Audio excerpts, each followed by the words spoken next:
All right, let's rock and roll. All right, man. So right now we're with Mr. J Omar. For everybody who doesn't know, J Omar is a rapper, man. This is I am proud to say this is my cousin, and he's been a rapper since I can't remember. And lately he's been throwing his stuff at the internet. He goes to do concerts. He's been going at it, man. We'll make sure we post some of that stuff online. We'll throw a link in there. I'll put the link to my favorite song, Southside Flow. That's my fucking jam, bro. I love that shit. You know I love that shit. Thank you. When I was down south in Mexico, I was telling everybody, I was like, you gotta listen to this, man. This sounds so professional. This sounds professional. This is not amateur level. This is the real deal. You know, just because somebody doesn't have a I don't know $1 million studio or I don't know doesn't mean you can't perform the quality. I love that video, man. And people, I've told you this. People don't believe that's you. That's like, no, man. This is some guy who's starting out. It's not your cousin. Because Yeah. down in Mexico, I say, this is my cousin Omar, man. Yeah. No, you don't even know this guy. How nah? This is some random guy that starting out. No, no, man. This is my cousin. The first time I saw it, I was impressed too, man. And I still am. Like every time I see it, Yeah. I can't believe it's you. Like I really can't believe it's you. Wow. Thank you, man. First of all, thank you for that comment. And Southside Flow, that was funny. That was my second song I ever like recorded in the studio. I actually went into a studio for that song. Um, and it just came right out. Like it was no like it wasn't like I took forever to write it or spent several months. It was like I think a week or two. As soon as I heard that beat, I already knew like the hook just kind of came natural.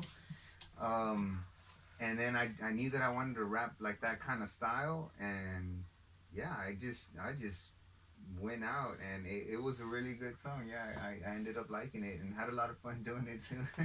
I love it, man. Southside Flow has a whole bunch of phrases, little, you know, stuff here and there that I just love, dude. Yeah. Like, there's just so you gotta hear this song. You gotta for people who are checking out the podcast right now, they gotta listen to this song. Yeah, and then when we did the video, it was real fun. My friend Eddie, who I reached out to him, and we did the video. We just were like, some of it was like planned. Some of the areas were planned, Hmm. but some of it we just were like, let's just shoot right here, and it worked out, man. So that was a lot of fun too. The guy, I wish he was still here. He moved down to Chile. Oh shoot! And yeah, he went All the down way south. all the way He ain't down playing there. around. No, man. So I lost a good friend and camera guy, but he did a real good job. He was real creative too, and just kind of made me feel comfortable too. So the video was good. Um, I brought like several outfits of clothes that day, Hmm. and I was just go and shoot, and then go in the car and change, and just had a blast. That's cool. So you say he's a producer? He's a videographer, video editor, and just all around camera technician. So what's the difference between a producer and what he does? Like you mean like as far as in music, or Yeah, like well, specifically in music, because that's where you're yeah. good at. Yeah, well, production has quite a bit of roles. Sometimes they'll call like the person who's making the music the producer, but sometimes they call the person who's kind of like coaching you in the booth when you're in the studio session. He's pretty much the coach. He's the producer as well. So if you're not hitting the note he wants to hear, he has that ear, Uh huh. you know, um, and if you don't have that note, if you're not getting it out the way it needs to get out, he's gonna push you and he's gonna coach you. So those are the two roles of a producer. And then there's a producer who does those two things, a combination of two things. I actually do both of those things. I make the music from scratch, and then I just do it myself. Record myself. I'll hear something, and I'll just produce myself. I had an idea, but I wasn't sure. Now that other role you say, like that specific area of someone who has a hearing, Mm-hmm. I thought it was only about the technology, mixing up and creating the beats and fixing these little things that just don't match up and the timing, and then whenever you have a chorus, just getting the perfect chorus so you can repeat it in like later on 45 seconds from now or stuff like that. But this other part that you mentioned, that's so cool, man, because sometimes I guess somebody knows. Oh, one time I saw this video. It's not the best example, but so they blindfold this kid Yeah. and they put him in the football field, Yeah. and he has to carry one of his team players, you know, and he says this guy's so heavy. He said, you gotta go 3 yards. I don't know what it is. Yeah. And so he's going, and like, but his eyes are closed. He says, I can't do it, I can't do it. And the coach says, you can, just go. But he already passed the 3 yards, you know. He's like, okay, you're almost there, you're almost there. So he just keeps on going, and he makes it all the way, like, I don't know, I'm just going to say something like 25, I don't know, Yeah. you know. Yeah. And he's like, okay, you're there. And then he opens his eyes, and he's like, damn, I already passed 3 yards a long time ago. But when you're carrying somebody that way, you feel like whenever you're in pain, Yeah. time seems eternal. You can't really Yeah. differentiate 3 minutes from 5 or 6 or 7. Oh no. So Yeah. you Yeah, know, it feels like forever. so in this case, maybe you think, I can't go that high in that note. I can't spit rhymes that fast. But maybe he knows. He's like, no, you can. Just Yep. push yourself. You Yep. can't just no. But the beat is going too fast. My rhymes, I just can't throw. I can't hit that speed. I just can't. Yeah. But maybe he knows. Like, no, you can't. You just try it again. Try it Yep. again. Just memorize it better. Yep. And when anticipate the word, whenever it's coming, just anticipate it. Pronounce louder. Lose a little bit more of your tongue. Forget about pronouncing right. Yep. The last letter. You know, he knows all these tricks, and he's taking you there. So that's really cool, man. Yeah, yeah, that is really cool. That's the benefit of having like somebody with you. Me, I never had that. That I wasn't. I'm not that fortunate to hire a producer. I don't really know any good ones. You have to kind of know somebody, kind of like get familiar with somebody who have they produced before, because you are spending money, and you got to be able to trust that ear. You know what I mean? So pretty much everything you hear from me is produced 100% by me. Like the chorus, I need to add this in the chorus. I need to say it this way. I need to cut this out. The music, this, and that. But definitely, I would love to. Two is better than one, Mm-hmm. and so I think definitely in the future, it's something I want to do for sure. Work with somebody, a producer. Mm-hmm. It's always great to have a good mixing engineer too. Right now, I'm doing all my own mixing engineering. As well, which is the audio itself. Trying to get the audio as nice as it could sound, and so during quarantine, I kind of picked all that stuff up myself. Before quarantine, I was actually going to a studio, where I did a lot. Several records, in the studio, and but man, it gets expensive. It gets pricey, and then the quarantine happened, and I just got myself in a class, and I just picked it up, and I did, gosh, one of my best songs. I did it just myself here, and it's called Way of Life. That one actually had just a great response. The sound was great, and the movement was good. The culture behind it was there, and it was all around good song. So it's just growing, and just loving the process. Yeah. Right now that you were saying that normally 2 is better than 1, Yeah. I was thinking about the same thing. Yeah. Because Joe Rogan Experiences is one of the podcasts that has influenced me the most, Mm-hmm. and I always see him working with young Jamie. Mm-hmm. And it really comes in handy, man. Oh, yeah. It really comes in handy. Like one of my first podcasts I was doing with my little niece, Cassidy. Mm-hmm. So, and you see that because there's somebody who wants to be in the spotlight. Yeah. And there's somebody who's, I just want to be behind the scenes, Yeah. And I guess that could be young Jamie. And my niece, she didn't really want to be in the video, but she wanted to be a part of it. So I was in the podcast with my guest, and then she was just right there sitting with her laptop.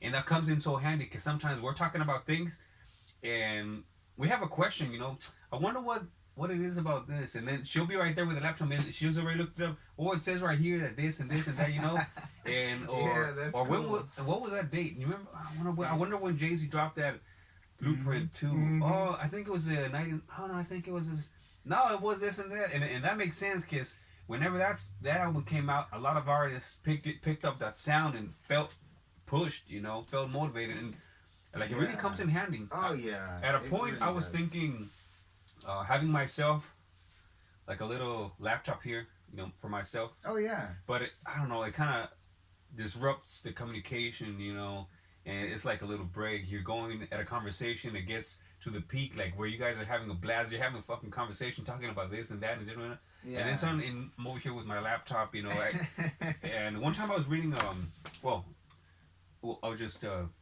deviate a little bit. I was reading this book about this guy who says how scientifically proven it is that multitasking ain't real. Because you know how a lot of people say multitasking, this and that. Yeah, And like I could do two things at once, yeah, three things, five things he at says, once. no. What you're doing is you're doing one thing and you're putting a small pause and then going to the next one and then putting another pause and go. Like if Yeah. I'm here in the laptop, I'm hearing to you, but I'm like doing these slow pauses Yeah, so I can yeah, keep yeah. on typing, and you're not doing both of them at the 100%. So that's what I think. That's what the real meaning would be of multitasking. That you're in both of them at 100%, but you really can't. Yeah. So yeah, man. Sometimes I was thinking that hopefully one day I'll get somebody who can help me out with that. Just be here. Oh yeah. Cause sometimes I mean you're like young Jamie. Let's say he's not engaging 100%, but whenever you need him, he's there. Yeah. And like right now, if I have a question about anything, Yeah. Yeah. what do I do? I don't got There nothing. you go. You know. Yeah. Yeah. Yeah. No, that makes sense. Yeah. That sounds pretty good, and it's always good to have an extra hand. It's always good to have an extra hand that you also get along with. Yeah. That just goes good with what you're doing. That kind of likes what you're doing as well. Kind of wants to be part of the movement, so to speak. So that's always fun. That's always good.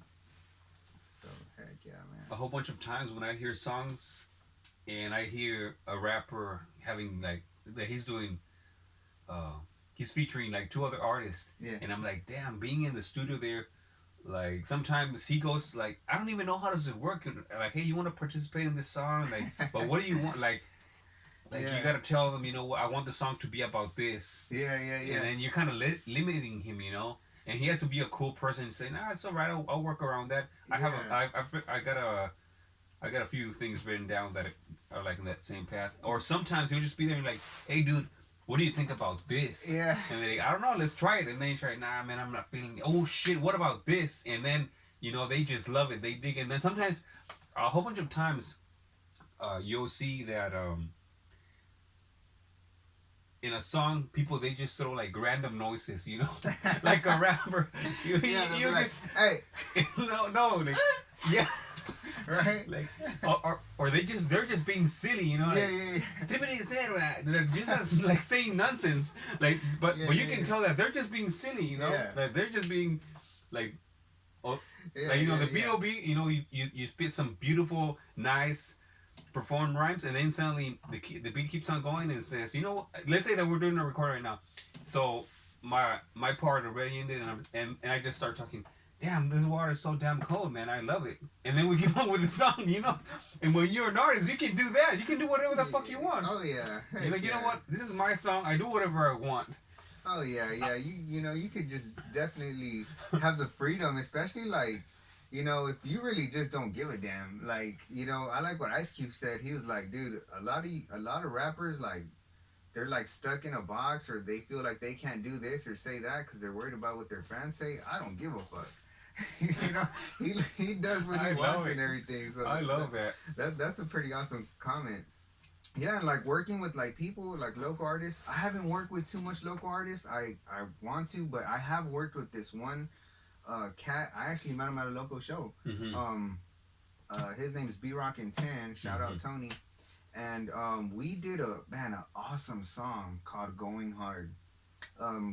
We met. He was just a real cool cat, kind of like you're saying. Hey, we're cool. Just kind of hit it off, and just got to talking, and I had a song that I was like, hey, you know what? Let me see if he'd like to do this. So I actually reached out to him, showed him the concept. He liked the concept, and we did it. we did it. It was awesome, pretty. It was a pretty good little song. He actually does a little bit of singing in it. We actually got a saxophone player. In the Oh studio for shit! that. That's so I Yes. love it. I love when people they just throw. I've just seen so much stuff. One time well, this is kind of similar, but I remember when Korn they did the unplugged. This is a long time ago, and they brought in this giant music instrument that's Japanese. Yeah. It's like a giant drum, and it's though like they're just standing and they're like dun dun dun, like that. Yeah, yeah. But I don't know what is it built off that the whenever they hit it, just sounds so different. Oh yeah. Like bouncy. I don't know how to describe Just it. real deep and Yeah. just full and yeah. I know. I know And what you're a saying. whole bunch of instruments. You're like, man, I understand that concept. Whenever people throw in their a saxophone behind and in the background, that sounds nice. Oh, That man. sounds fancy. There's a freestyle battle. It's a Hispanic battle. I think it's RC versus a guy that is called Invert, and the background is a saxophone, and they just it's a battle. They start dissing off each other, but it sounds nice. Yeah.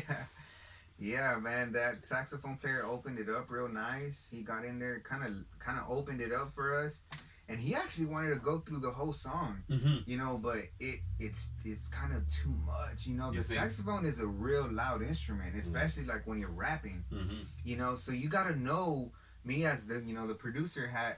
You gotta know when to put them in, when to cut them, and when to put them back in. Mm-hmm. So in the song I kind of arranged it to go that way, and I think it did pretty good. Didn't put them in too much, but it worked out pretty nicely. Yeah. This So other it's beat I'm fun. telling you with Invert and RC, the sax player, he's in like the whole song, Oh wow. but it's not like Too like loud. yeah, it's like you can hear down Yeah, volumed, Yeah. and then the beat is a little bit higher than the sax, Yeah. and then there's like a little, dun, dun, dun, and then it's a little bit higher. They're like stages. First the sax is lower, and then we got the beat, and then we got a few things going on, and then the voice of the rappers, which is really cool, man. Yeah, like that song Kid Frost, "This is for the raza." Yeah, And then with the saxophone player, Yeah. it just kind of takes it off by Uh-huh. it. man. So that's pretty dope. Right now that you were saying about not giving a fuck, Yeah. there's this rock band from the 70s, 60s. It's called Pink Floyd, Oh yeah. and they have an album. This is how little fucks they give or gave. But they most of them are dead. I think there's only 2 guys left. They zero fucks giving to their song. They just did not give a fuck. Like, this is what I'm gonna do. This is fucking it. There's this album that is called Adam Heart Mother, and there's a song that is like 3 minutes song, like 23 minute long, Yeah. and there's suddenly just a whole bunch of fucking weird songs that are just like somebody in the kitchen making tea. Oh wow. And then like there's a cow. I don't know what the fuck. There's like weird shit. Dang. And then but the lyrics are pretty deep. Talking about life and how time flows so fast, and suddenly you blink. Right now you're 5 years old. You blink, and then you're 10. You blink again. You're 27. You Yeah. blink again. You're 62. Ah, That's what they're talking about, dang. and stuff like that. And then they have another album. That's one of the best albums. Came out in 1977. It's called Animals. Animal. And it has 5 songs.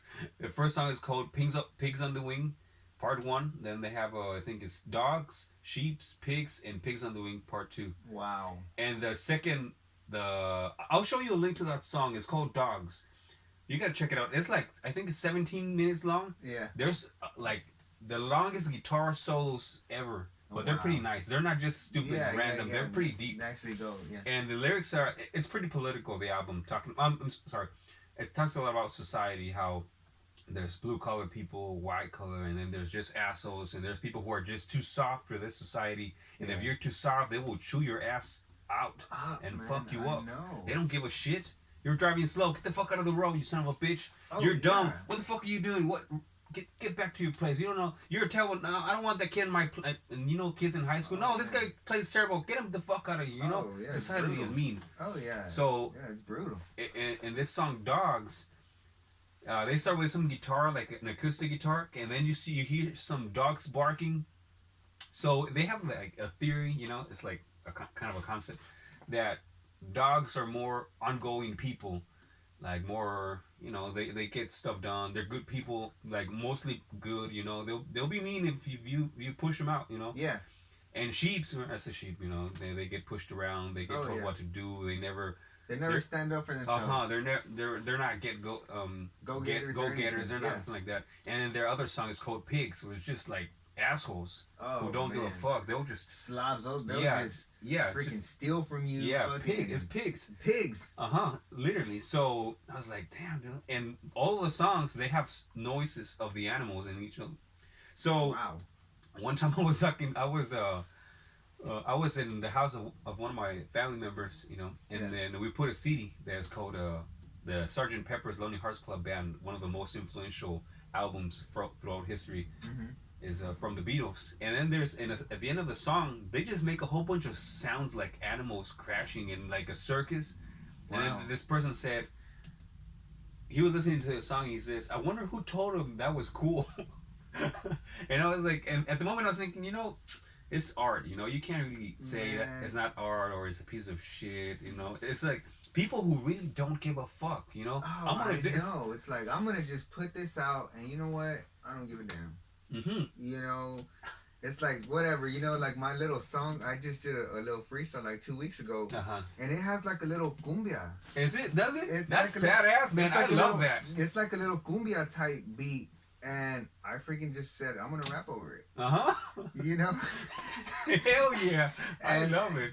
And so I was like, I don't give a fuck, man. I'm just gonna Yeah. do it, man. I'm just gonna do it, have fun with it. And when I was making the beat too, I was like, dude, this is a cumbia little beat. I'm just gonna see where it takes me, because I'm having a good time right now, and I don't care what nobody thinks. I'm just gonna freaking do this shit. And then finished it, and then busted a flow to it, and I got a good reaction to it. It was pretty good. I got like freaking. All that some matters good is that you comments love it. and- Oh yeah. Damn. Right now that you see, that's why you gotta hang out. That's why I want to go and do my podcast with every single people that's available. Yeah. I don't give a fuck if you're a homeless man, Yeah. a policeman, fireman, priest, Yeah. atheist, comic man, barbershop. You're a stripper. I would like. This guy from work, he said this beautiful thing. He said, because he said your podcast this and that. And I was like, nah, it's just a small thing. He's like, no, dude. Everybody has a story to say, tell. Yeah. And I was like, hell yeah, everybody has a story to tell, And like right now, whenever the wider I open myself, I can get a wider spectrum of people. Yeah. And just the fact that we speak, I always think about this, man. How fortunate we are that we speak 2 languages.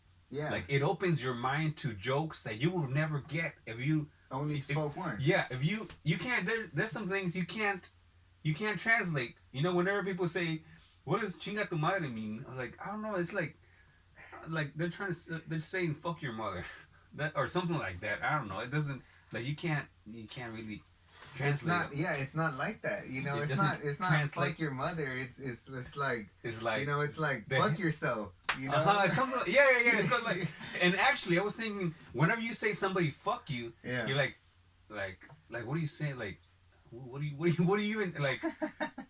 It's a verb, but it's like saying run you, or rain you, Yeah. or I don't know, yell you, or you know what I'm saying? Yeah. Like it's a verb followed by what is that, a noun, or Yeah. it's a verb followed by a noun. It doesn't say anything, You're trying to say.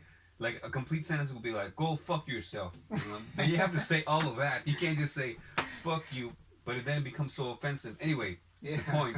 Speaking 2 languages, there's a whole bunch of stuff. Like me personally, I'm a fanatic of music. I listen to all kind. You'll get creeped out by the kind of shit I listen to. Wow. Spanish, I go into other languages like indigenous songs. Oh, wow. Folkloric. Like Middle Eastern. Yeah, indigenous? everywhere. I've heard folkloric music from India. Oh wow. And I'm not saying that I know a lot about them, but I hear them like, damn, dude. And I bet you a whole bunch of artists, they hear those little beats and I'm like, damn, I'll rap over that. Oh, And you remember man. this song, dude, who did this? It was like a reggaeton song, something like that. And it had the backbeat of one of those Egyptian songs. Those like a little Egyptian, like whenever you hear one of those beats that go Egyptian, that's like Egypt, So he did that. And then he starts throwing some reggaeton in there, and it sounds so cool. Wow, Who is that's so it? Cool. that's I don't I remember. can't think of it right now. I know somebody in hip hop did that one time. Nas. Oh, Nas Nas did is that. that guy was a genius, bro. Yeah, he did that. It's called a Uchi Wali Wali Uchi Bang I Bang. think so. That one, and it's got like a Middle Eastern type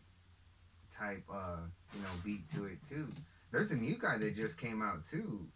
His name's CJ. He came out with a new song called Whoopty, and he's a new rapper that's like trending right now. And his beat though is Middle Eastern, like it's got like those Middle Eastern like voices behind it. You know what I mean?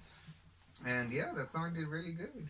That's what I'm talking about. So that's cool. Yeah, man. You know it's funny, cause like before rap and hip hop, I like Spanish songs. Mm-hmm. I grew up listening to like in my earliest memories, was like me singing like Spanish songs, like old classic Spanish songs and everything. So I don't just like the hip hop. I like rock, old classic songs. I like Vicente Fernandez. I like got some good songs. I like cumbias. I like a couple years ago I was in Las Vegas and I heard Elvis there for the first time because they still play Elvis out there. I'm serious. I've heard of Elvis. Oh man, but I never heard his music. Yeah. So man, I heard him and I just started listening to him and I got to thinking, man, dude, this dude died like freaking a long ass time ago. He was popular in the 50s, 60s, and here we are 2020 and he's still being played in Las Vegas. So I gotta check him out. What'd you think of his songs? Well, I thought they were really good. I thought they were really well written. But I also noticed that they were short. Yeah. Like really short. Yeah, I also noticed it was like 2 minutes. Which kind of gave me some ideas and kind of brings it up to 2020. Songs are kind of getting short right now. So, but I thought they were really good. I thought they told some stories. I thought they also brought like some some creativity in a way that you just don't hear it anymore. Sometimes you'll hear them say something like something relatable that is just not being told, especially in hip hop. Any things like that. So I really got inspired actually, and I actually wrote. When I was in Las Vegas, I did a song. I wrote a song right away, like out there. I was so inspired, just by all just the whole city. That whole city's lit. That whole city's lit as fuck. So as I was walking down the strip, drinking a brew and everything, dude, I promise you, this music just started. I started seeing everything, and I wrote a song. It's called "Tonight It Go Down," and it's just about like a good, having a good night. Yeah, like how you would in Las Vegas. I What I remember mean? that song. I remember that song. And so, yeah, but Elvis kind of helped me, influence that a little bit there. So just that. Oh damn, that's gonna be in my mind for a while. Elvis helped me. Yeah, he kind of inspired it a little bit, So that was a good little theme. He has a song called "Viva Las Vegas." Yeah, dude. Oh, dude, one day. You know? I'll show you this cover version of Viva Las Vegas from a Mexican band. Oh, they're wow. like punk rock, and their English is not perfect because they're Hispanic. I don't know if they're from. I'm pretty sure they're Mexican. So they're pronouncing this like it's like punk rock heavy Viva Las Vegas. Yeah. It sounds so fun, bro. It's trippy, and you might hear and think, this is goof. This is bullshit. It sounds like crap. But when you pay attention, they think it's like that. We go back to the art of not giving a fuck. Yeah, You know what? Man. I like Russian. I'm gonna write this song and translate it to Russian, memorize how to pronounce it, and I'm gonna sing it in Russian because I like how it sounds. Yeah. And that's kind of like, I guess I don't know if they spoke English or not, but their English was pretty rough. But you could understand the words. Yeah. And it was like mocky. But like they really like that song because people go to Las Vegas to have fun. Oh yeah, it's a punk rock song, but you can tell it's not their English is like I said, kind of off. But it's so fun. This band is called Plastilina Mosh. Nice. And I'll show you, man. I'll throw some songs at you whenever I get a chance. Because I think you'll get inspired from a whole bunch of them. Oh yeah, for sure, man, definitely. You know even everything from like country to Yeah, pop. You know, I try to learn from everybody. You know, and try to just switch it up. You know, like that's the beautiful thing about music. It's got no rules. yeah. The other day, one of my sisters, she recently bought a truck like 4 days ago, right? So she took it to the apartment, and I told her, "Hey man, let me write." She said, "Sure, man." So she gave me the keys. Big fucking truck, man. So I'm in there, and I was like, I just went around the block, and she had something on the radio, and I changed it. I wanted to hear a song, you know, and then this song that I really like by the Bee Gees, "Staying Alive." Came on. And then the truck has a decent sound system, you know, so I pumped it up a little bit, and I was like, damn, this big ass truck and this old ass song, I really like that song. It's really cool. Yeah. It's I find it really sad, bro, whenever in a movie they use a certain song to mock a scene, you know. I find it really sad. Like whenever, like, "I Have the Tiger," I love that song, man. It's beautiful. Like the lyrics. No, have you listened to those lyrics? I love the tiger. "Eye of the Tiger." Eye of the tiger. It's from Rocky, you know that dun dun dun dun. Yeah. Whenever you get a chance, that listen iconic to that song. Yeah, Yep. you listen to the lyrics and they're badass, man. And then sometimes they just throw them in a scene where I don't know. Let's say that this obese man is trying to lose weight. Oh yeah. That- He's having a hard time get out the chair. Yeah. You And, know? like, man, that's kind of messed up. I mean, I get it. You know, comedy has no rules either. But I just like, damn, it diminishes the meaning of the song. You know, a lot of times that happens. And, Yeah. Or, you know, there's some badass rap or hip hop songs.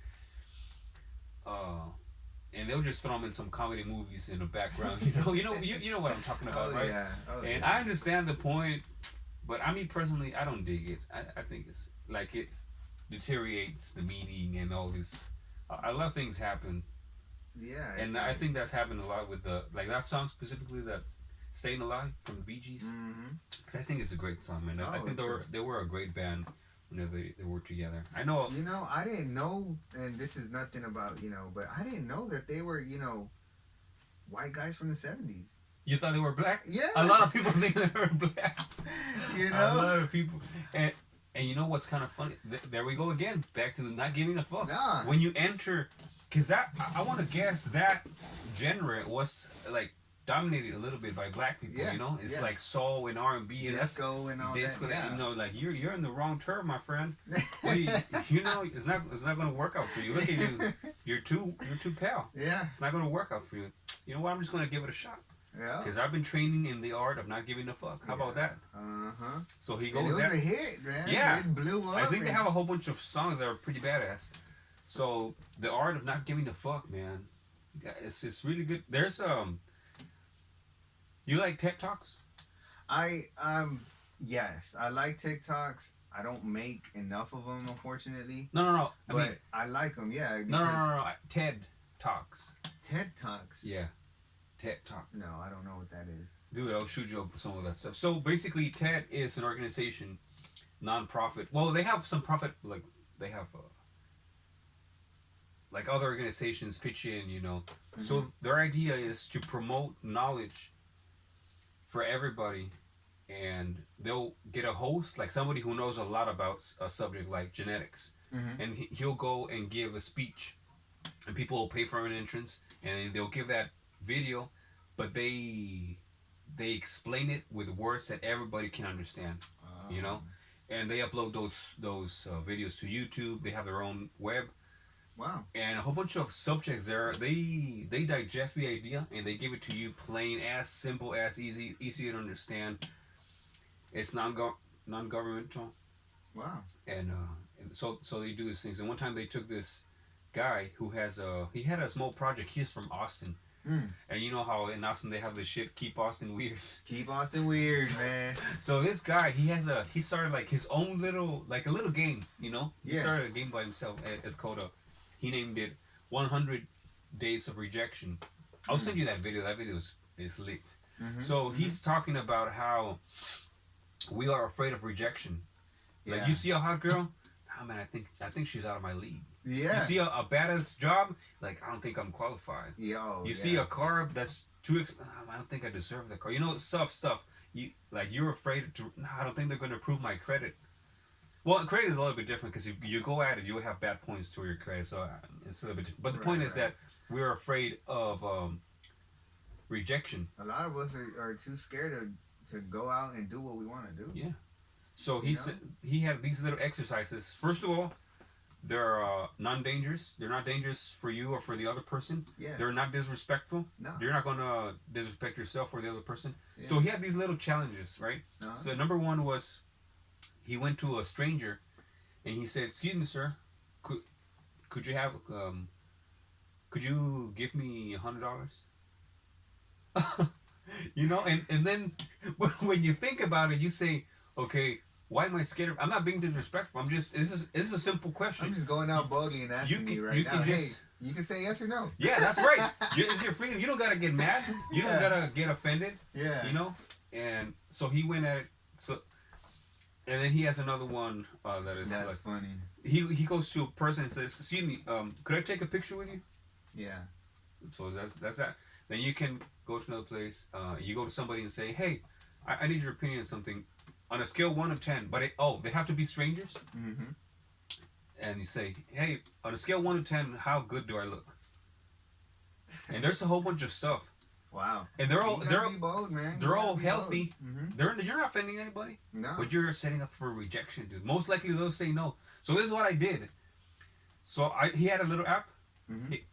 So I downloaded it on the phone, and it has 100 challenges. They're like, if you really think about it, man, they're a piece of cake, but your ego gets in the way. Like, you give a fuck about what they're gonna say. They're gonna say I'm ridiculous, man. Oh, there's one challenge that says, go up to somebody who's driving a really nice car and tell them, "Hey, could I drive your car?" Yeah. Oh shit.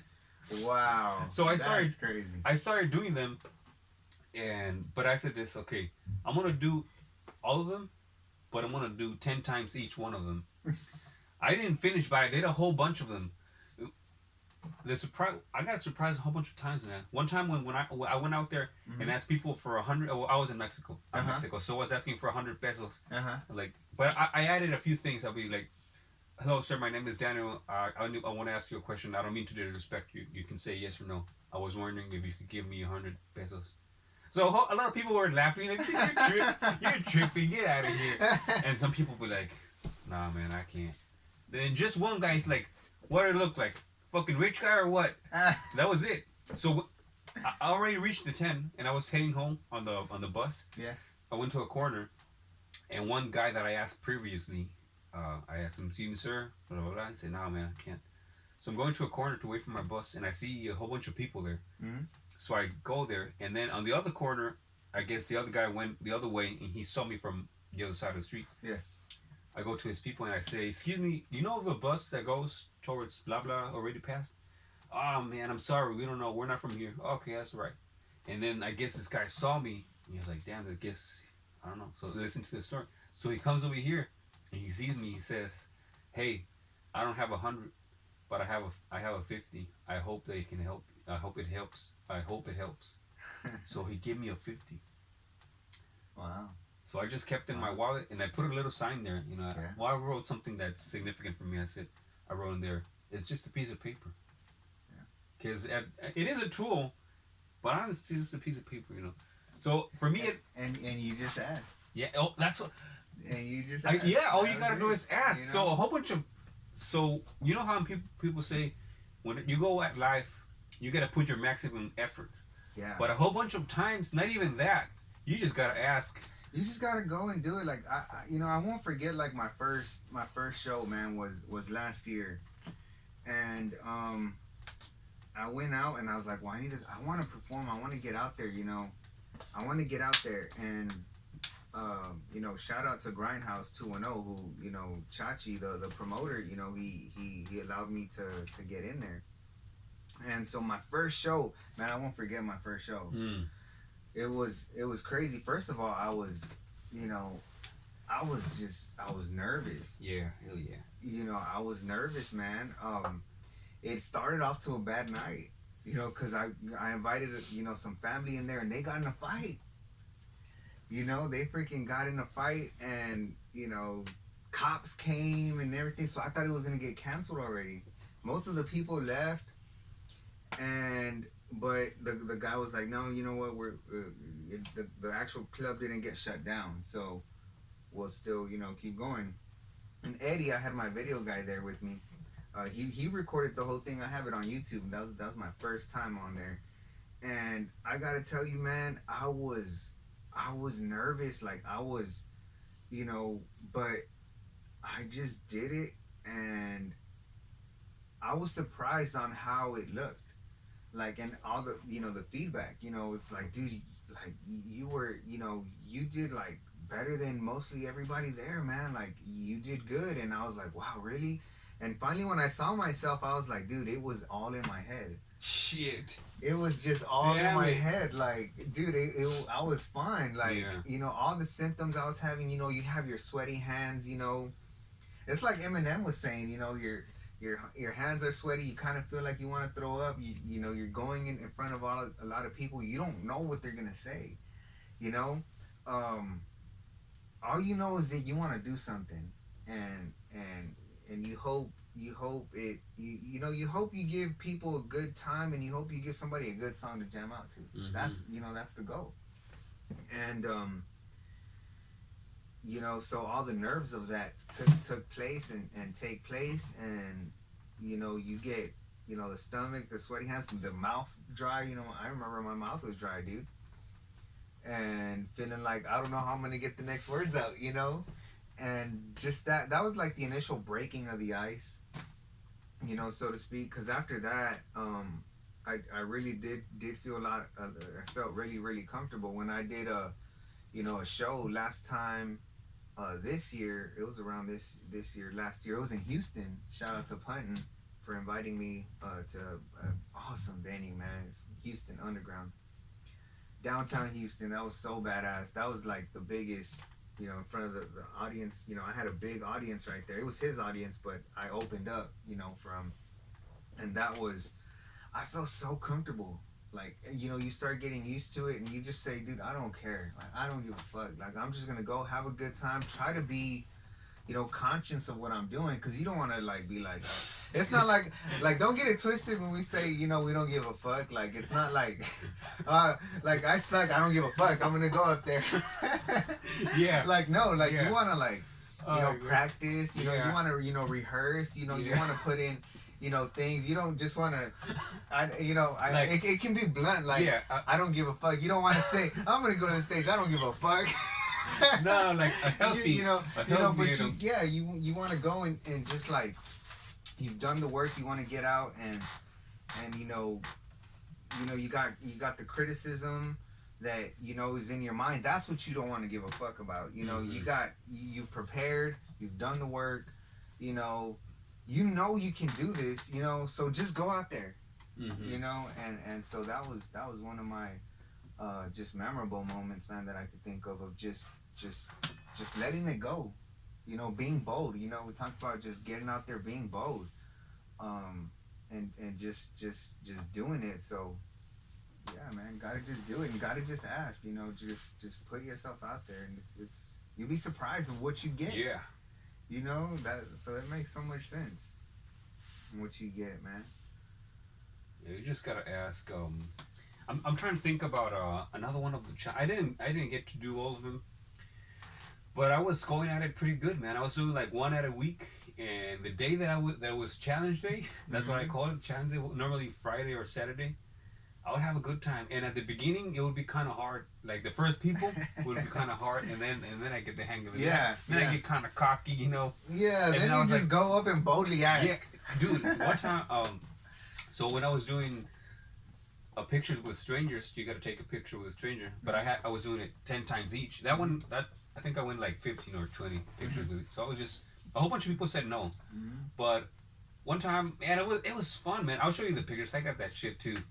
I went downtown, and I started asking people, you mind if I take a picture with you?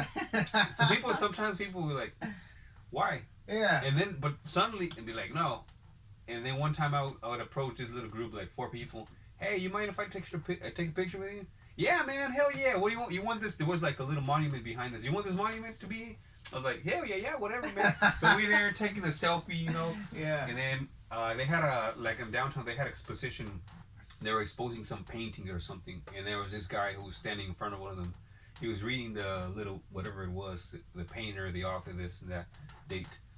So I asked him the question. He says, yeah, man, you want the painting to be in?" I was like, "Yeah, sure." So we go ahead to take a picture. Then I go by some little place where they sell chicken wings, and there's this good-looking girl. She works there as a waiter or something. So I was walking by. I was like, maybe I should just ask that person, because I noticed one thing. I noticed that I was asking people who I saw that were kind of like in this, they were like in my, like I would consider myself from the middle class, and I would seek people who are like in the same range, you know. I would not go to like people who look really fancy. And I was like, no, I need to get the full range, because you don't know. So I went to this girl and told her, hey, you mind if I take a picture with you? And she's like, all right, I don't know, give me a second, because she was waiting some tables. Give me a second, just wait for this girl to calm down and take care of these tables. So she came out, and he just starts laughing like, you're silly. What do you want a picture for? Like, well, just chilling, you know. But I think it's fun. And you know, you see, and there's a very important bridge in San Miguel. It's the bridge that I called in the Calle de Canal. So I was like, and I want the bridge to be there too. So she's just laughing, you know, and we're taking a picture. A whole bunch of stuff, man. Like a lot of and then like the one from you gotta go to a person and tell them, you know, on a scale of 1 to 10, how good do I look? Yeah. There's this guy who said, hey man, I ain't gay. You're tripping. And I was like, no. I mean it like. And then he was kind of like he heated right away. But then I said, no, man, I'm like in a good way. Like, what's your opinion? And then he said, you know, you gotta worry just about your breath, not smelling bad, and standing up straight. And I was like, damn. And then one time I went, dude, this lady, she was funny. So she works like in a gallery of paintings and this fancy shit. So I go in there, two ladies talking. Hello, I'm sorry to bother you. I don't mean to disrespect, but I was wondering if you give me you know, how good on a scale of 1 to 10, how good do I look? Yeah. And this lady says, I don't know. Look, turn around. Let's see what you got. And she's like, well, I gotta be honest with you. You see your shirt, it's not ironed. I don't dig that. I don't dig it. But the pants, they're nice, and your clothes, it matches. Your hair's a little messy. You gotta fix that up, you know, throw some gel in there. But I think you're alright. I think you're somewhere around an 8, 9, probably something like that. Just take care of those things. Hey, man, you got an 8, bro. Hey. And I was like, damn, like a lot of people, like, you'll just be fucking surprised. Yeah. And I'll share you with just one last one. You have to go up to somebody and ask them to sing "Happy Birthday" to you. Oh! But before this, you know how I'm setting like certain rules of myself. First of all, I had to do 10 of them each, and then I couldn't lie. Like I had to say the truth. Like for that one, I wouldn't be able to. Like the pictures, let's say, I can't lie and say, oh, it's for a project for school or for work or I work for the. You know, I have to be straight up. Yeah. I gotta say, you know, I'm doing the picture. Yeah, just a picture. So this one was kind of hard because I already set a few rules that I can't lie. Because if I lie, then it's like I'm taking a shortcut, you know. Yeah, I could just lie about and come up, you know. Just be straight up. So people will be like, "Why you wanted me to sing the Happy Birthday to you?" I was like, and they say, "Is it your birthday?" I said, "No, I just like that song," which I kind of do. It's a fun, you know, celebration song. So somebody sang it like kind of low key. But one time I went up to this guy, dude. He starts singing like a soprano. Oh my God. He's like, happy birthday, but like really fancy, like he felt that. Yeah, and like like he really sang at it. I was like, damn. And then this other time I went to this lady and she starts like yeah. And then she just starts clapping, happy birthday. Like, really, she's really acting like she really liked it. That's cool, man. How you know, you just get a little bit of, some people are just cool, man. Yeah, like some people, there's a whole bunch of cool people. So, yeah, man. Yeah, That's great. the art of not giving. But you gotta know how to not give a fuck. Cause Yeah. I totally understand what you're saying. Like I'm not just gonna go up there and be ridiculous, Yeah, yeah, yeah. retarded. Yeah. Oh man. Yeah, man. But that dude, that is so cool, man. You know, you got your different kind of people right there. Like you got people like who is like cool like that. You know, just willing to kind of play along. Mm-hmm. You know, with you right there. You know, you're asking to sing happy birthday. Like what the hell? All right. You know, and they just kind of cool enough to do it. That's so cool. You know, cool to them. You know, and just part of the fun. You know, so that's fun. Did you end up telling them, hey, this is like the challenge? Okay. Yeah, you never know, man. You might. I'm thinking if I found out the guy who's singing soprano and that lady that likes to sing like happy, they might have been some freestyler out there. Like you know what? You know what? I'm a free. Let's fucking freestyle right now. What's up? Like all right, it's your birthday and you know this. You know, anything's Yeah. possible. Yeah. Anything's possible because that day I learned a lot. Every single challenge I learned a lot of things that all I gotta do is ask. Like you really never know. Yeah. And Yeah. get no friend like it doesn't you know how they say it's scientifically proven that whenever we get rejection you get the same sensation in your nervous system as if you're getting pain, Wow. like the same areas in your brain lit up as if you're getting pain. Wow. But once you start exercising that, you're like nothing. Whatever. Nothing happened. Yeah. I gotta know, oh shit, wait, I'm good. I don't, you know, I got my money. I'm good. My health is good. So I go for the next no. I'm like okay, and then sometimes I would just get a whole bunch of no's, like no, no, no, and then I go, okay, you know, like you're right, and you get that mentality, but you Yeah. gotta work it out. You gotta work out your mind. There's a whole bunch of ways to working out your mind. Yeah, that's so true because sometimes, like, you'll see something or you'll let somebody get to you, and you know you're not supposed to like let them get to you. Yeah. You know you're supposed to be like, you know, I'm gonna ignore you. Yeah. You know, you don't like me.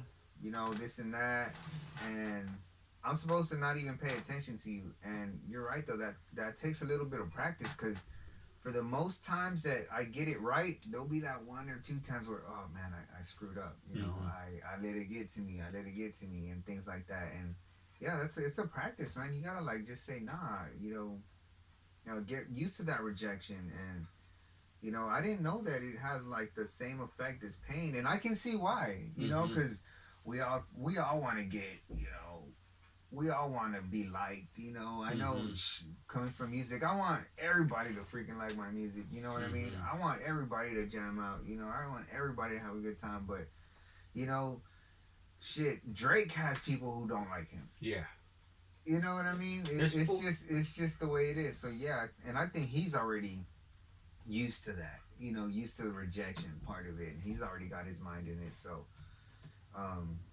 yeah, that's you know, interesting, you know, that it's comparable to pain. Just gotta say fuck that. Yeah. Well, when I went to I went to college for 4 years, and there we had like, I think it was 3 semesters of genetics, and like a whole bunch of like chemistry and biochemistry stuff, and you know, so I have a good understanding of the body and the mind. And then we had another semester of neuroscience, and you know, medical biology, like all this stuff. Yeah. And then when you get out there, like whatever you like, let's say you studied air conditioning, what you did. So you understand a lot of electricity and mechanics, and yeah. you know, like you understand a whole bunch of shit. And you get out there in the world, you see stuff, and your mind is wired. You see all these things that you know. Yeah. Yeah. So whenever I really I love it when people go into the psychology and they start talking about the science behind it. You know, like whenever they start talking about the scientific facts about meditation, like why does it work? Like it's not a spiritual thing and it's not magic. They're saying whenever you meditate, you like to meditate? Yeah, I do, man. So dude, I gotta get alone. Yeah. Like sometimes I'll be, you know, coming home from work or just anything. It could be on a song or anything, and if I need to, it does a few things for me. For one, if I'm like struggling on a song or a piece of music, piece of content that I need to make out, I'll get alone. I'll just kind of meditate, and I find that in that state of relaxation, something will come to me. instead of me looking for it. Yeah. You know, that's what that does for me too. It enhances like my, you know, my thinking process, you know. So definitely meditate a lot. I love to meditate. It does so much, you know. There's that, and there's also stuff like whenever people recommend you to hug people, Oh you wow. hug 12 people, and if you don't really understand the scientific part, like the your neurons, what's going on, dopamine, all these Mm-hmm. things, like you think it's like kind of magical or like a placebo effect, you know. But when you get when you hear it being explained by doctors, Yeah. you're like, oh shit, you know, like yeah, like sometimes when you're just rushing through something and you get hurt and you don't feel the pain right immediately, you know, the adrenaline is in your body, so you can't really focus on that right now. You got other things going on, and as soon as that passes over, you Mm-hmm. oh shoot, a bruise, this and that, pain, can't walk. But late after the danger has passed, and also when you hug somebody, you know, this dopamine releases, which can help you with pain. It could just makes you feel better, like all these things, and Yeah. so I just love it when stuff like that happens, and I really pay attention to all these things, and I try to wherever I go, I'm walking. I just try to think about myself, like, what am I doing? I shouldn't be doing this. This is not healthy for me. I shouldn't be Yeah. looking at Yeah. uh, like violent movies. Like it's not healthy for me, man. It's not violent music or you know getting in. Somebody in the highway flicks me off. You know, I ignore that. You know, okay, all right. Hey, man, fuck you. Okay, all right, that's good. Yeah. Thank you. Yeah. It's And also a good way to just kind of clear your mind. You know, just clear your mind and just like just kind of focus on yourself a little bit. You know, it's good for a lot of things. You know, meditation. Right? mm, I remember the first time I started to meditate. Well, I've always been a person that, unfortunately, I think too much, Yeah. and I'm not always positive. Sometimes I'm thinking about negative things. What if this happens? Or whatever. Oh And yeah. sometimes I just rehearsing things that I already know. Why am I? It's like watching a movie that you already saw 100 times. You know, Yeah. thinking about something that already happened like 10 years ago, and I've always been like that. So when I started doing the meditation, I would have such a fucking hard time just staying there, and my mind was addicted to thinking. Like I Oh want to do. man. Yeah. I had a hard time, but nowadays, oh man, I just Yeah. relax Just and take everything out. Yeah. just leave it there. Just forget about everything. And I really love the one time this guy had an explanation. He's saying the mind's so powerful. You probably heard this too. Mind's so powerful. It is like the sea. It can't stay completely still. It's Right. got to do like a little bit of, you know. That's why when you go to sleep, you're dreaming because your mind has to do something. I'll build. We're not doing something. I'll build something in here. I don't care. I'll start Wow. building something because I can't be still. So when you Wow. go to sleep, you're not really resting. Yeah. You're resting like, I'm just gonna throw a number. I don't know the actual numbers. 80%.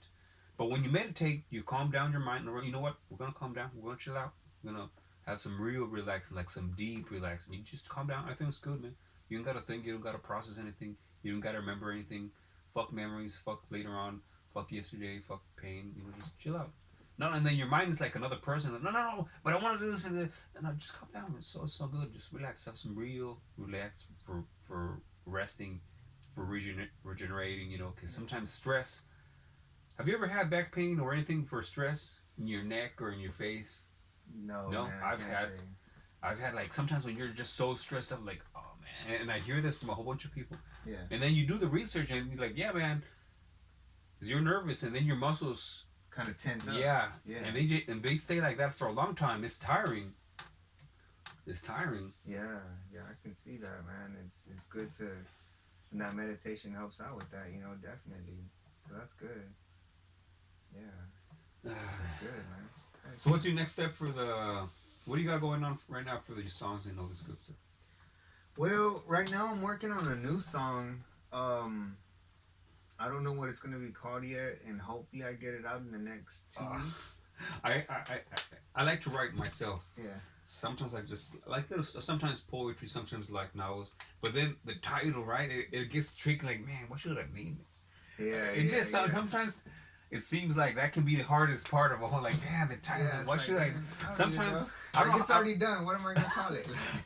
I don't know about you, but me personally, I like to title things something that is not completely obvious, you know, Yeah. like not so obvious, like something that's like you gotta think about it, like I wonder what, oh, so that's why he named it that, you know. I don't like to give right away the Yeah. title. I want it to be a little bit confusing mystery, you know, like a little Yeah. bit off, you know. That's where I like it, but I don't know what's your.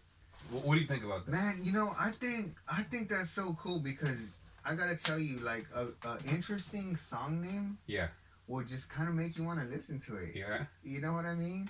I think that's one of the reasons why like have you heard of Tekashi 6ix9ine? No, man. Well, he's like this one, you know, rapper who blew up worldwide. Uh huh. And he was like a viral rapper who did like a whole bunch of things to get attention.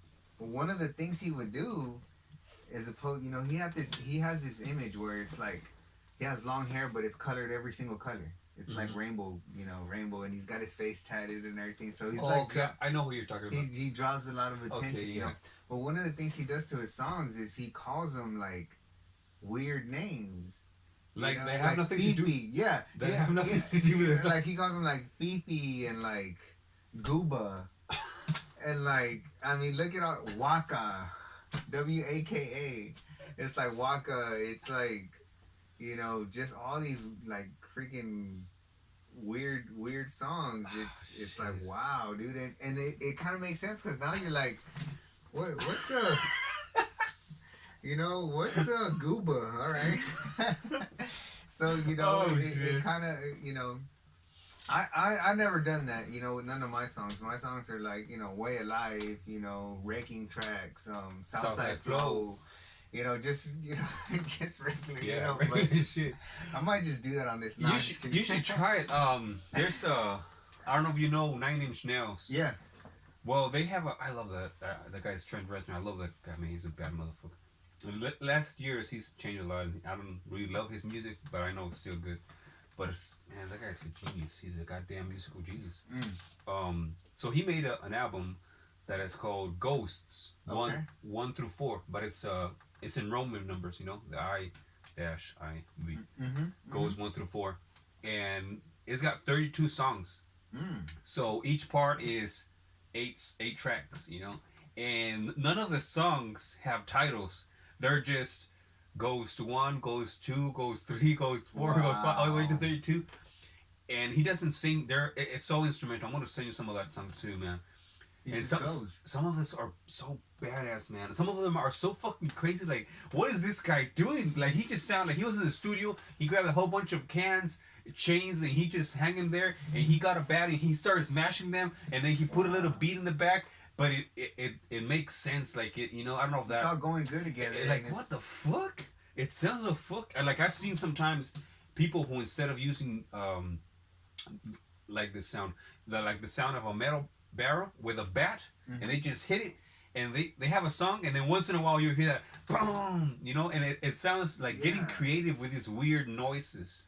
Sometimes like if I'm like working on a song and I'm like trying to make it like a song, Yeah. I'll have a hard time getting it out, right? But when I'm just like, you know what, I'm just gonna make something and just like, I'm not gonna worry about, the actual structure of the song, the entry, the hook, the outro. I'm not gonna worry about that. I'm just gonna actually just go. Yeah. Dude, there's so much freedom in that. Yeah. There's so like, and you'll be surprised at how many people like that stuff. Like what I'm saying, like 2 weeks ago, I did that cumbia song, and it was like, I was like having a hard time. I was like, dude, I don't want to write a song no more. I just want to just create. And dude, that's like, that is creativity. You know what I mean? Because you're not like held to writing a hook or having a theme for the song. That's what I love about freestyle. You don't have you don't have to stick to like a theme of the song or anything like that. You could just straight up just be creative. And that's why a lot of hip hop artists, they start off with mixtapes. It's not necessarily like a structured song. It's just you getting on the mic behind a beat. Most of the time it's somebody else's beat. Or it could be something you made. and you just start rapping on it, you know, and people like that, Mm-hmm. you know, that's people love it. people love that. That's how people come up. That's how a lot of the new artists come up right there, because you know, you do these mixtapes, you just start getting creative. It's like what you were saying with the 9 Inch Nails. This dude just he don't even got song titles. He's just got Ghost 1 through 32. You know, That's a trip. And you know, it goes back to just, you know what, dude, I don't want to do a traditional song. Mm-hmm. You know, I just want to create something, and it's gonna be badass. You know what I mean? Damn. So That's freaking dope. that method that you mentioned right now, just going at it, reminds me of this Colombian writer. His name is Gabriel Garcia Marquez. I'm not sure, but I think he's the only Colombian man who's ever won the Nobel Prize for Literature. I'm not sure. Oh wow. But he won the Nobel Prize for Literature, and then he had this saying, rest in peace, this man. He said,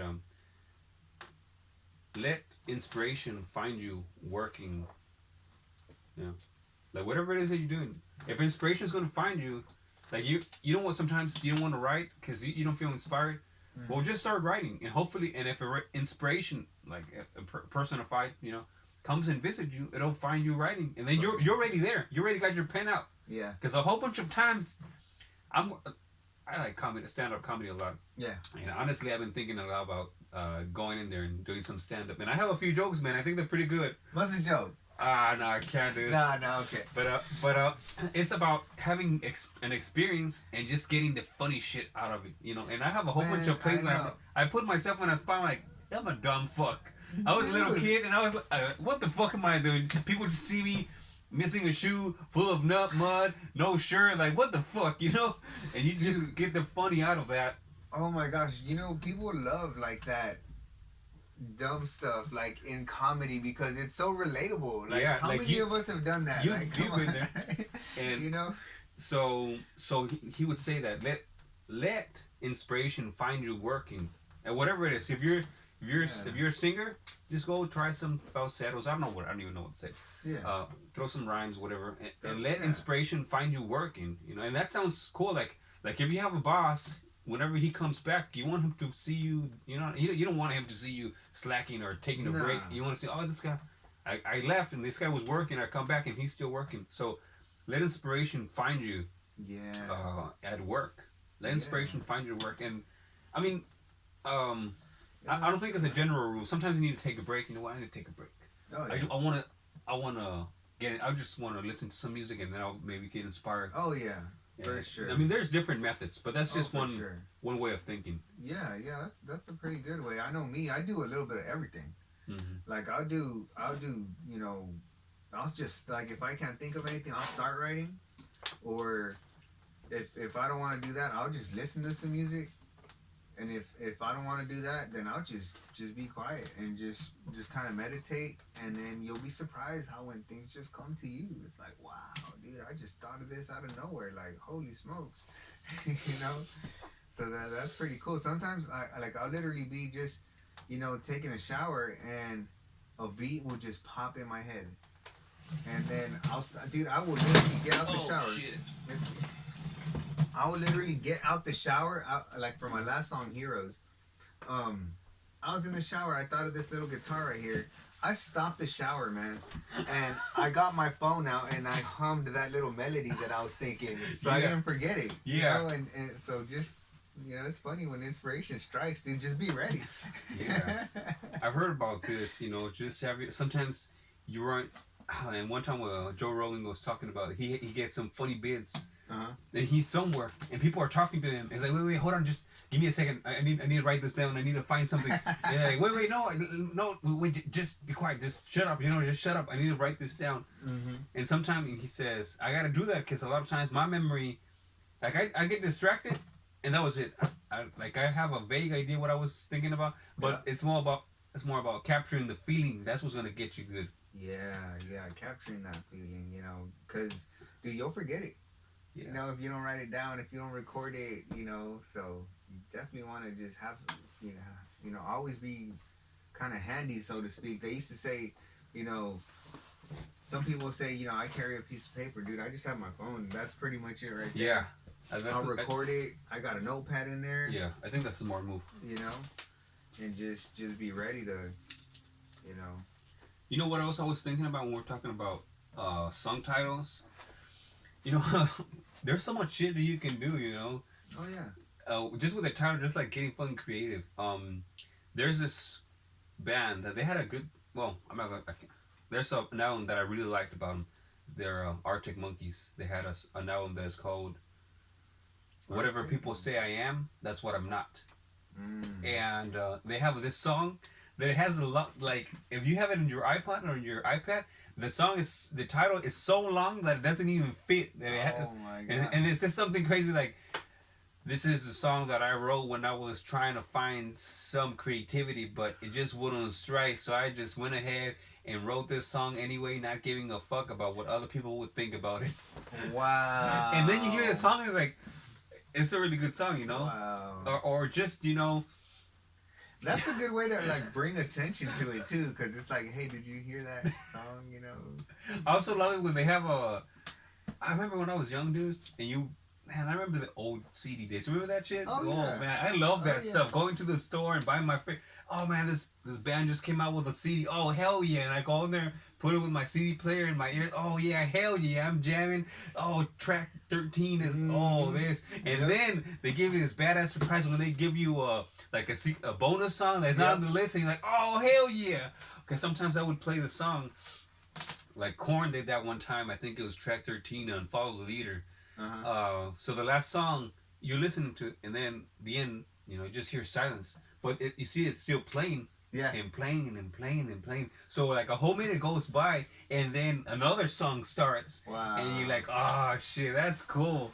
Or That sometimes is so cool. when people will just throw like, let's say that you're in the studio and then you do your song and then take off the mics, but you forget to take off the sound, so you're still recording. Yeah. And like, oh fuck, dude, that was a badass sound, dude. Good thing we finished because I need to take a piss so fucking bad, man. I drank so many. So you just leave it there, Yeah, and then you're like, that's oh shit, funny. she's still recording. Hey, dude, you know what? Just leave it like that. Fucking throw it like that in the sea.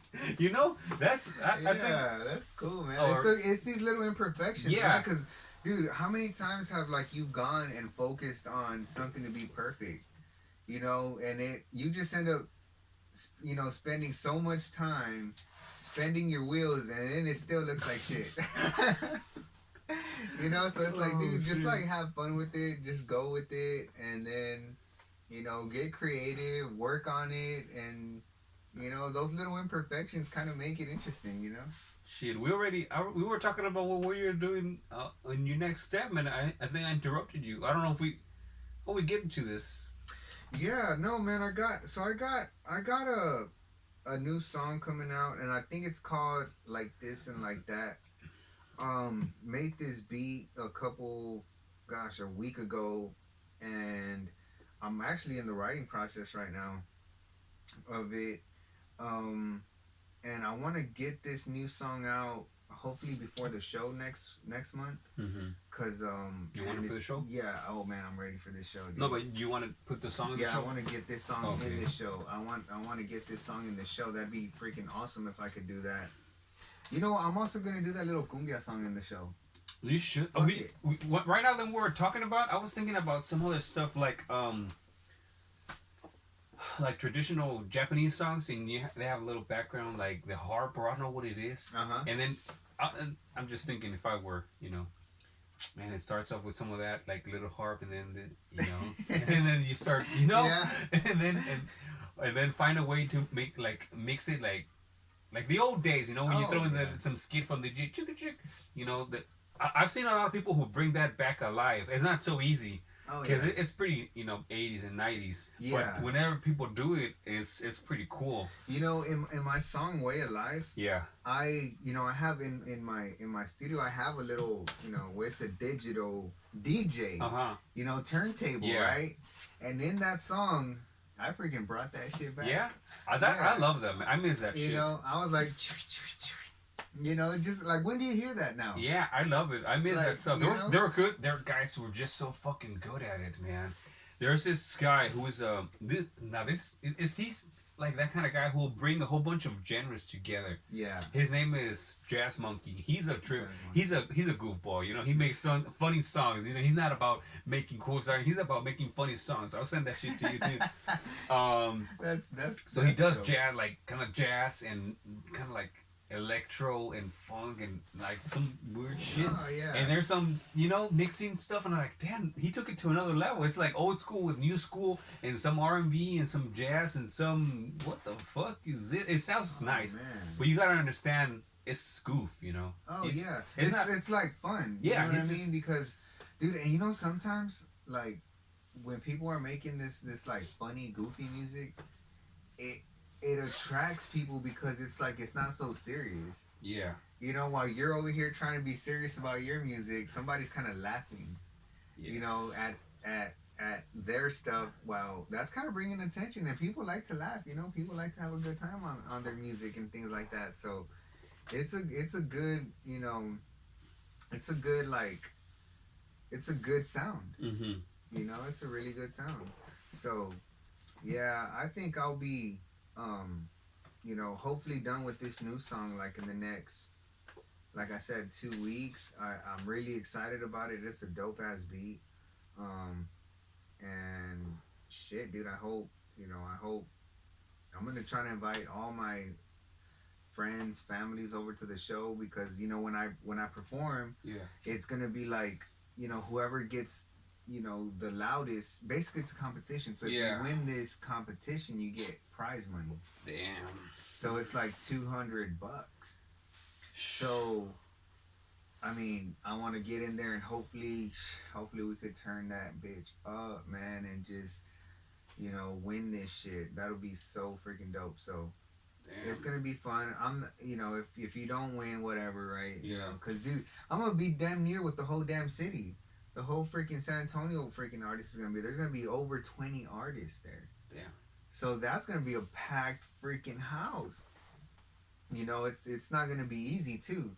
You know, a lot of these guys, you know, dude, my respects to all the local San Antonio artists, man. These guys are working their ass off, dude. These guys, they got, you know, they got a team, bro. They got a good sound. They got, you know, they got good music. Mm-hmm. You know, they throw good shows, man. It's not gonna be easy, you know, for me or for any other artists, you know, to go out there and compete. You know, it's really gonna be competitive. It is competitive. This whole hip hop thing is a competitive, you know, for whatever reason. A lot of people, you know, it is kind of competitive because this is one of those genres where you're like, dude, he's tight, he sucks. Mm-hmm. No, he's trash. Like, when do you ever hear like a pop singer, you know, them like talking like that about, you know, each other, you know what I mean? Or even rock people, you know? Yeah. They're not like, you know, like, Yeah, I know. like that about each other. And but hip hop is it is real competitive, and I try not to look at it like that, you know? Even though it is, because it'll kind of distract me from what I'm trying to do. You know what I'm saying? I try to bring in a little bit of everything, like just a lot of junk, you know, like the example with the cumbia beat, you know, or things like the bringing the DJ thing back, the DJ sound back, you know. So I try to do that, but at the end of the day, you do want to have a good sound, because man, dude, a lot of these artists are doing really good jobs right now, man. I kind of wish. I know it's hard to, but you see, when they involve those kinds of parameters to grade you, Yeah. you know, it is very inconsistent, you know. Yeah. Because maybe there's some people who are just not too social, you know. Yeah. They just I'm an artist and I do my shit by myself. I don't really like hanging out with people. Yeah. But then you're involving being popular with being good. I think it'd be easier if they just had like 5 judges, you know, say, what do you think? We just there here. Man, the structure of the song is pretty good, but this guy, the beat is going and he's staying behind, or now he's actually spinning the rhymes too fast and the beat is way behind, or you know he forgot this, or he's not getting involved with the crowd. Or man, this guy's kicking ass. He's got all points, and you know, he's nailing everything. Yeah, that's a good point. I think that would be much better, because then you involve people like, well, let me introduce this with another previous idea. You know, Um, so this guy, there's this guy on YouTube. He's a life coach. He's pretty badass, and one of his videos says, "You really don't know anything about anything. That's one thing you got to know. Let's Yeah. say, Yeah. let's say you're driving on the highway, and this lady cuts you off crazy, like fucking nasty, Oh yeah. whew, and you're thinking, man, this lady's a bitch.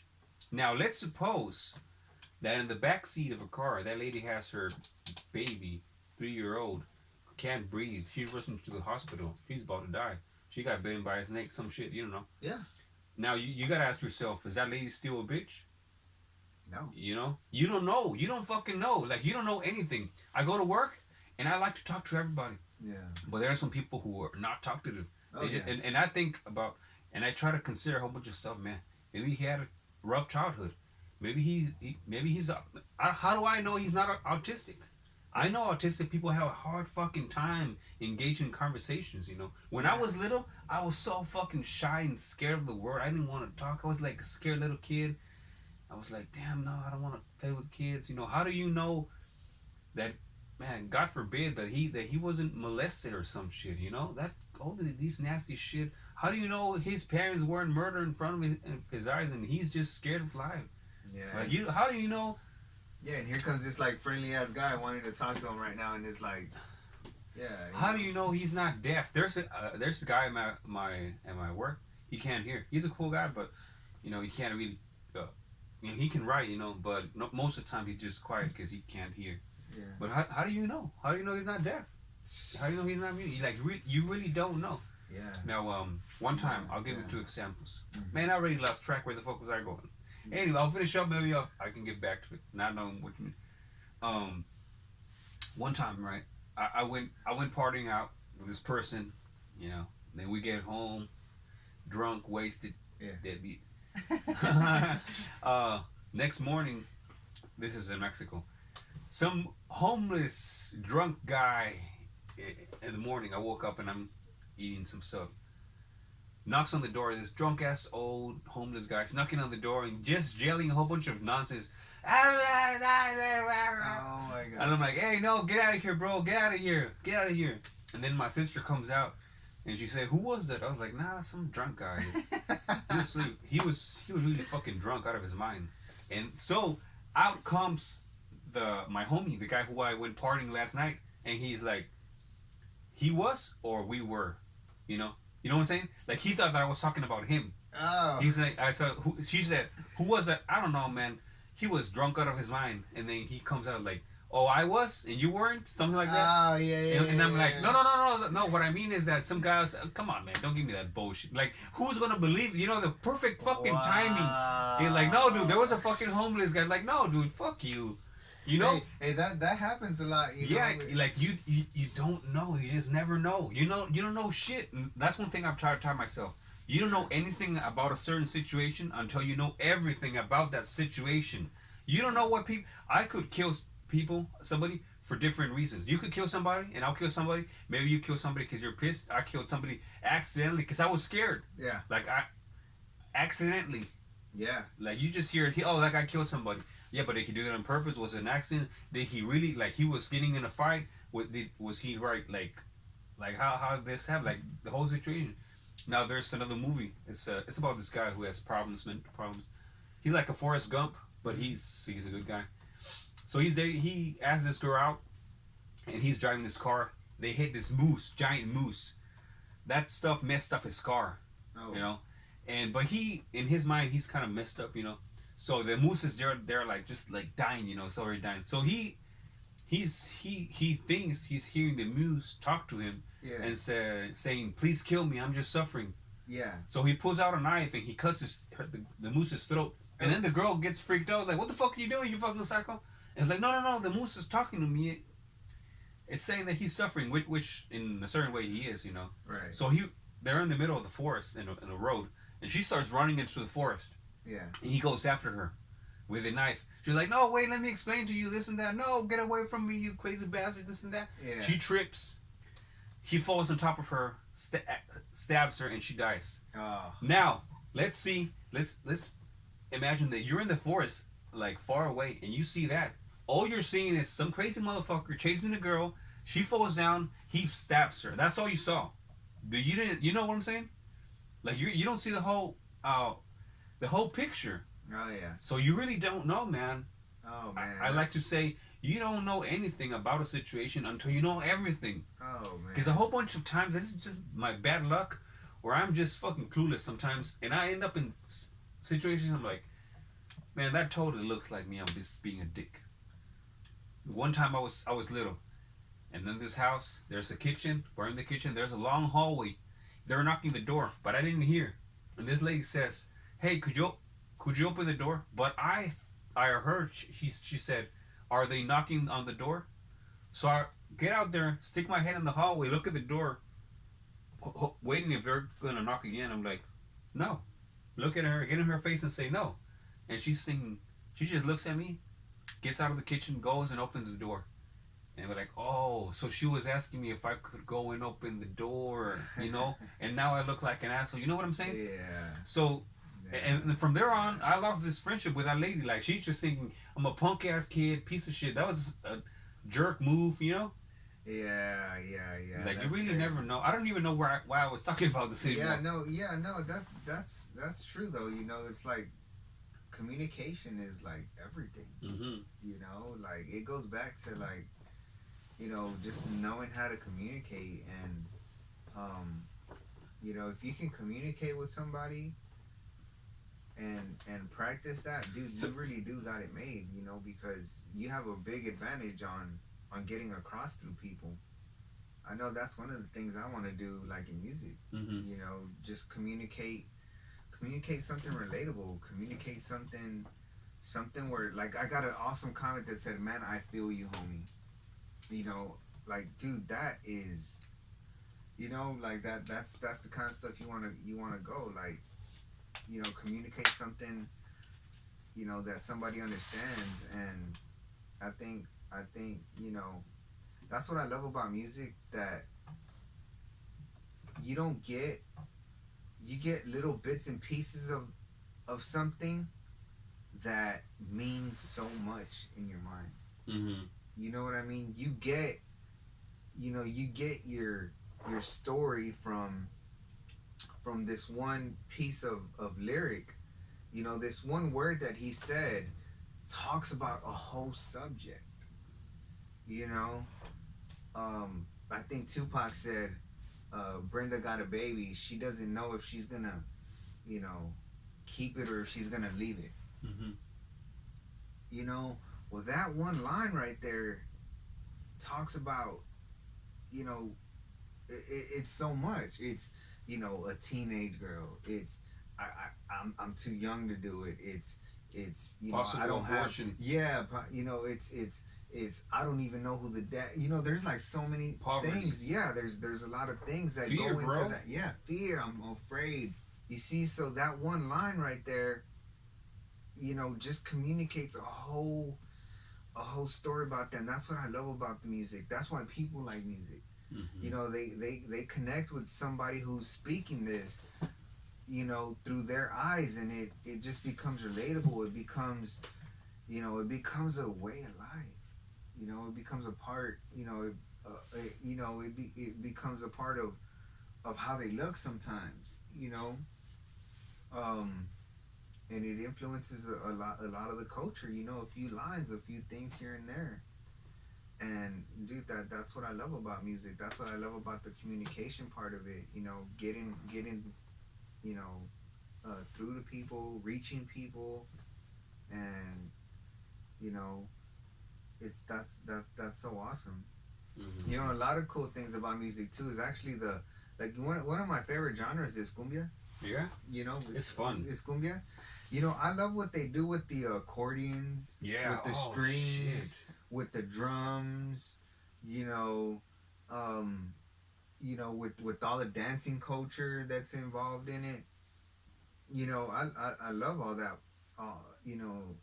part of it. I think it's so like it's so energizing, and it's really a beautiful like thing.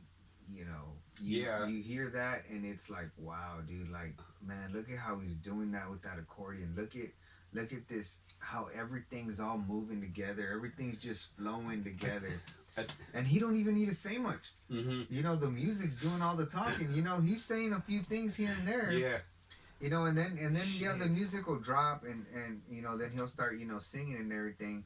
But you'll see how the vibrations of this sound is just starting to move you. And so I think that's so cool about that. So cool about a melody and a hip hop beat too. You know, you hear those drums, you hear this beat that's just repeating itself, and then you hear something that he just said that, man, that just like touched you, that just influenced you. You know, now you're dressing like this. You know, now you're like talking like this. You know, now you're like, that's music, man. That's beautiful. You know. That is beautiful. I was think thinking, that's so cool. sometimes I get really, it's sad, bro, that a lot of people do not appreciate a certain genre because they think it's not, it's like, how could I say it? Like, the opposite of fancy, you know? Cumbia, they see it like, nah, and stuff, you know? Mm-hmm. But they don't, like, I love, one thing that, I don't really know much about merengue, Mm-hmm. but whenever I hear those trumpets and all that stuff that they use, I'm like, shit, man. Yeah. Like, there's a whole bunch of, like, a whole lot of shit they have going on there. And I don't really, I'm not gonna say I love the genre, but I'm like, man, I really appreciate it. And whenever they do, what's the genre, or like in the same area, whenever they do, like marching bands, you know? Yeah. There's, like in the old school, there were bands in Mexico, but I'm not talking about 80s or 90s or 70s. No, I'm talking about 40s. They were like marching bands, and they would sing a song. There would be a singer, and they had like a whole, is it orchestra? Yeah. Orchestra. Mm-hmm. Like something like that, but in the band area, you know, because an orchestra is more like violins and cellos and this stuff, but they have a whole bunch of like players, a trombone, a clarinet, this and that, and blah, blah, blah, blah, you know, all these freaking instruments. Yeah. Yeah. And Yeah, they yeah. think just because it's Mexican or it's in Spanish, just like, no, man, there is so much beauty to that stuff. You saw what they did. You know what the Angeles Azules did with their mix, right? They included an orchestra. You know that. Yep. They Yep. did that little concert. Yep. Yep. Man, that was so fucking creative, dude. It turned it so fancy. And then first they start like with the violinist and the guy, and then you hear the cumbia kick in. They're like, damn, dude, it was fancy and still upbeat and still fun. And you could still dance. Yeah, People were still dancing. Damn to it. I You know, just and loved still it, man. moving to it. And you then can they have some drinks to it and just have a good like time they with involve it. some pop singers, some rock singers, and there's one that has like a rocker playing like a badass guitar solo, right? You've heard the whole thing? Oh yeah. Oh, damn. Oh yeah. Damn it. It's really good, And, man. and thinking about that, I'm like, you see, this one thing I was talking about earlier.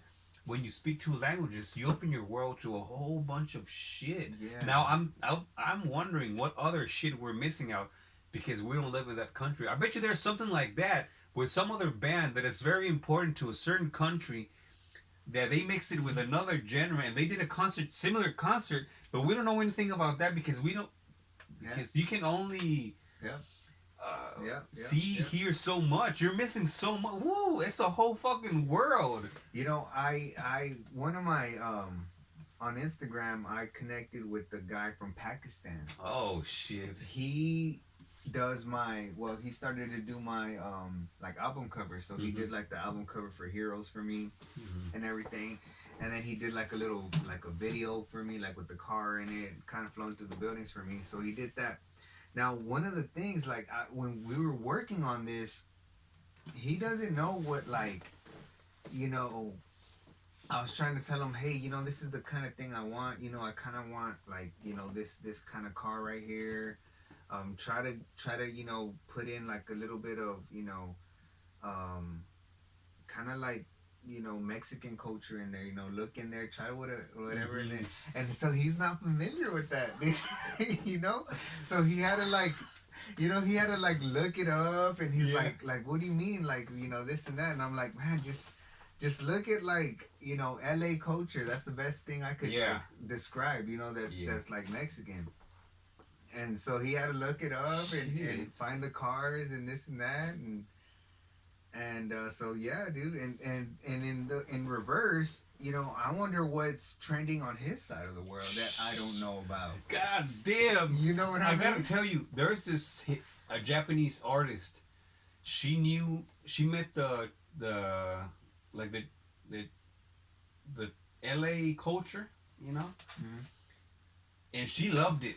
Uh-huh. The low riders and all that stuff. Uh-huh. She fucking loved it. She Oh, did, man. and then she went back to Japan and she started dressing like Like a chola. Yeah, and she was like, I don't know, I just fucking love it. And then people got along with her, like, hey, that's interesting, dude. And then she got more into the culture of, like whenever they do Dia de Muertos and they paint their bodies. So all the dressing- Mexican culture just started getting like into she it. really loved it, and people were digging it. And then they have like a small documentary in Japan for people who follow that culture. Wow. And they say, man, you guys are fucking crazy. Like, no, man, you need to see it. Like, it's fucking trippy. It's so fucking weird. Like, these low riders, like, and they're thinking, oh, man, those cars are stupid. Why would you want to have a car that... No, it's a fucking... I don't know. It's a piece of art. Like, yeah. It's so good, dude. And, us, like, I love, our Mexican culture. We have such a beautiful culture that, I feel like it, people appreciate it. Like you got, the people from Japan, who are now, I've seen that. Yeah. Who are starting to adopt, our culture, our Mexican culture. They love it. The Dia de los Muertos, the dressing, the way, we Everything. dress. Yeah, the way we, look. The way we do our hair, things like that. It's a awesome and it's a beautiful culture. That really is just it's beautiful, man, and can't just proud to kind of represent that as well. Yeah. I want to represent that in my music too. I want to be just bringing like a voice for that too. Like that's why I did Way of Life. Mm-hmm. That was, dude, it is so full of culture in that song. It you can literally when you play that song, you're in a lowrider scene, dude. Mm-hmm. You're like you're not in your room. When you play that song, you're literally on a bright sunny day and you're in like a lowrider scene and you're having a good time. Shit, hell yeah. That's what happens when you play that song. And so I think I think it's a beautiful thing. It's a beautiful culture, man, and it's so good to see like a lot of people kind of getting in touch with that and kind of seeing it, because I know I like to see other cultures as well. Oh like, yeah, hell yeah. It's beautiful. like the guy I was telling you of Pakistan, man. I'm sure he's got all kind of things out there that they get influenced in. So I think that's so crazy. dope. And I know like hip hop is of course worldwide, so there's things that they do that I'm sure we don't see them, but they're freaking lit. They're freaking interesting. I've heard German guys rap. Oh, dude, I have a German song. Oh, fuck, it sounds so bad. Actually, I have two of them in a playlist. Oh, dude, they sound fucking rough. Yeah, no, dude, they go hard. They go tight, and then you hear these beats and shit. One of the I'm gonna say I don't even understand what the fuck they're saying, but I feel it. Dude, I have a rap song in Nahuatl. That's like a indigenous language from Mexico. Oh, no way. Oh, fuck, dude. And they have the translation to it. Oh, dude. It's trip. I want to hear that. I'll send you all this shit. I'm gonna have to review this video. But hey, man, we're about to wrap it up.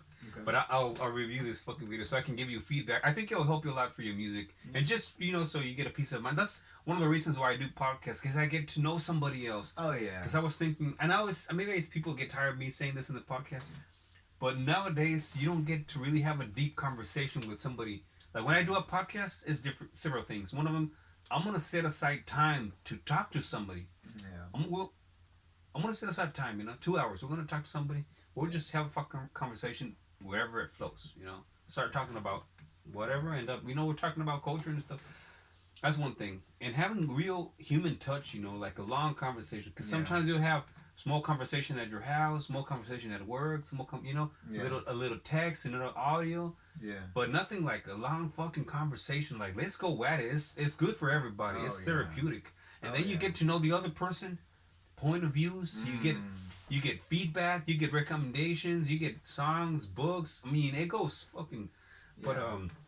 Yeah. before I forget, you have a website or something? You got for your music? Yeah, man. My Spotify is Well, just J Omar. My Facebook J Omar. Instagram J Omar. Pretty much all my ads is at J Omar Jams. all right, we'll throw That's some links for everywhere. the video. I'll throw the link for the Southside Flow because that's my favorite fucking song, and then I'll try to hook it up with your profile. I'll figure it a way out. You know, Cool, that man. good stuff. But Thank you. we'll call it a wrap, man. Thank you. Man, thank you for doing this, bro. I loved it. I had a good time. Thank you, Danny. I appreciate it, man. All right, Thank you, bro. man. Well, thanks everybody for staying in tune, and hopefully we'll do a podcast pretty soon. We got a lot of shit going on. We'll just have to find some more guests. Thank you, Omar. Hell yeah.